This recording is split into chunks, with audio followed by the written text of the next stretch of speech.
Hoy día, más que nunca, es importante que todos entendamos cómo comunicar entre culturas. Tal vez no tenemos la intención de ir a vivir en otra cultura, pero la verdad es por la globalización, donde estemos, vamos a conectar y comunicar y tener relaciones con gente de muchas diferentes culturas. Y necesitamos saber cómo manejar esa comunicación. Si pensamos en qué realmente es cultura, es un tema muy complicado, hay muchas diferentes definiciones. La ilustración que más me ayuda a mí a entender la cultura es verlo como un iceberg. Cuando vemos un iceberg, la parte que es visible arriba de la superficie del agua es muy pequeño en comparación a lo que hay bajo la superficie. Y es lo mismo con la cultura. Cuando conocemos a alguien de otra cultura o vamos a visitar otro país, lo primero que nos damos cuenta es la conducta, los comportamientos de las personas. ¿Qué se hace? Esa es la parte externa, la parte superficial, digamos. Y por ver eso, a veces podemos pensar que entendemos una cultura, pero en realidad no es la verdad. Tenemos que ir bajo la superficie y entender de dónde vienen esas conductas y comportamientos. Entonces, si vamos a un nivel más abajo, estamos viendo los valores.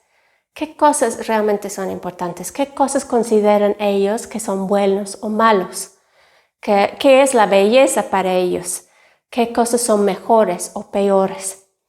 Un ejemplo de eso, por ejemplo, es la forma en que mostramos afecto. Nosotros, como pareja con mi esposo, muchas veces andamos caminando agarrados de la mano. Y eso hace reír a nuestros hijos y tratan de sacar fotos donde vayamos de nosotros. Aquí están algunas de las fotos de nosotros caminando de esta manera. Y es común en nuestra cultura que así se muestra afecto, se muestra el amor, la relación que tenemos entre nosotros como pareja.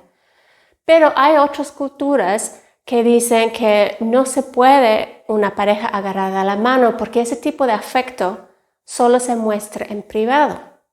Y es ofensivo que puede andar como pareja agarrado de la mano en la calle en público.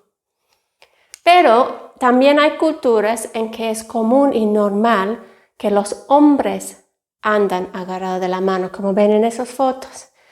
Y esos hombres son amigos, no son parejas, pero es una manera de mostrar su amistad y valorar a su amigo que agarran de la mano y caminan así, que para nosotros parece un poco chocante.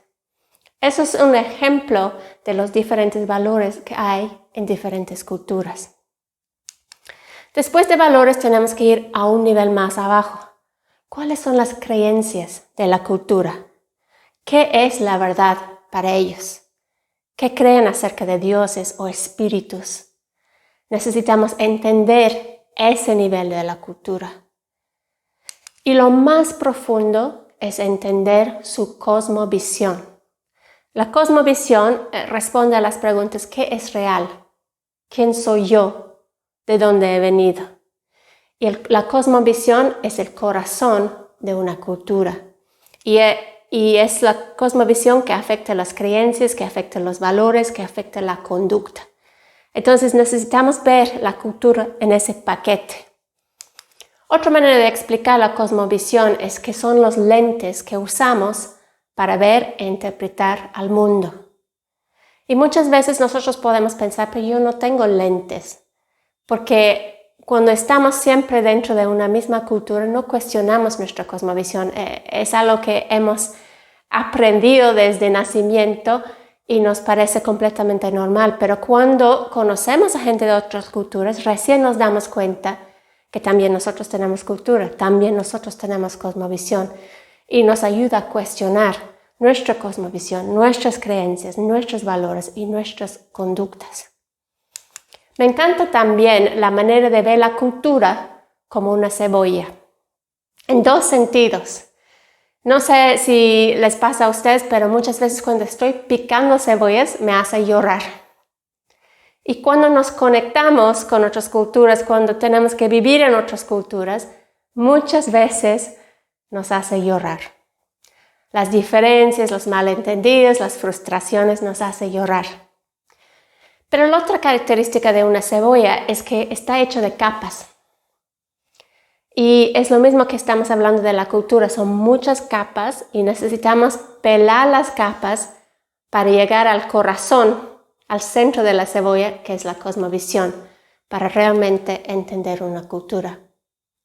Los antropólogos nos hablan de que hay 9 dimensiones de cultura que debemos tomar en cuenta cuando estamos queriendo entenderla y llegar a entender su cosmovisión. Y es importante que tomamos esas 9 dimensiones en cuenta para que también desarrollemos nosotros inteligencia cultural y sabemos manejar nuestras relaciones y nuestra comunicación intercultural. Entonces vemos estas 9 dimensiones. El primero de las 9 dimensiones de la cultura es eso de colectivismo versus individualismo. Hay países con climas más calientes que tienden a tener culturas colectivistas donde el enfoque es mucho más en el bien del grupo que el bien del individuo. Y en contraste, hay países con climas más frías que tienen culturas más individualistas donde el enfoque está en los derechos de la persona mucho más y por encima del grupo. El segundo de estas dimensiones de la cultura son las culturas que tienden a ser más jerárquicas en vez de horizontales. Culturas jerárquicas donde hay mucho más orden social, donde cada uno sabe su lugar y hay mucho más respeto para autoridad. En cambio, las culturas horizontales, donde todos tienen los mismos derechos y la misma dignidad como seres humanos. La tercera de esas dimensiones de cultura son donde hay comunicación directa versus comunicación indirecta. Hay culturas donde tienes que entender la cultura, tienes que entender el contexto para poder recibir el mensaje correctamente. Y en esas culturas de comunicación indirecta se llama culturas de autocontexto, donde el contexto te ayuda a entender y definir el significado del mensaje. En cambio, hay las culturas de bajo contexto, donde las palabras que una persona usa es suficiente para comunicar su mensaje y no tienes que entender más allá de las palabras mismas. Ahí está la comunicación directa. La cuarta de estas dimensiones culturales es en cuanto a tiempo. Tiempo policrónico versus tiempo monocrónico. El tiempo policrónico es la cultura donde hay tiempo para todos y para todo. Y la importancia del tiempo, de la hora, es minimizado. En cambio, en tiempo monocrónico es el tiempo que prima. Es muy mal visto llegar tarde a cualquier evento o cita. Y realmente el tiempo, la hora, es más importante que las relaciones y las personas. En el quinto hay una diferencia entre el locus de control interno o el locus de control externo.